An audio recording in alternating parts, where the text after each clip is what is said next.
তোমরা যদি হতে চাও সমাজের গুরুত্বপূর্ণ একজন মানুষ, তাহলে তোমাদেরকে কিছু টিপস আমি দেবো, সেটা যদি ফলো করতে পারো তাহলে তোমাদের লাইফে আসতে পারে সাকসেস।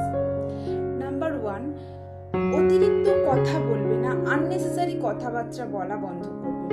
ধরো যেখানে তোমার কথা বলার প্রয়োজন নেই সেখানে তুমি বলবে না, যেখানে প্রয়োজন একটু কথা বলে সেখান থেকে কেটে পড়বে।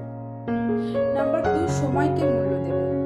সময়ে কাজ শুরু করবে, সময়ে কাজ শেষ করবে। যদি তুমি সময়কে মূল্য দাও, মানুষ কিন্তু তোমাকেও মূল্য দেবে। নাম্বার 3, খুব সহজে কোথাও অ্যাভেলেবেল হয়ে যাবে।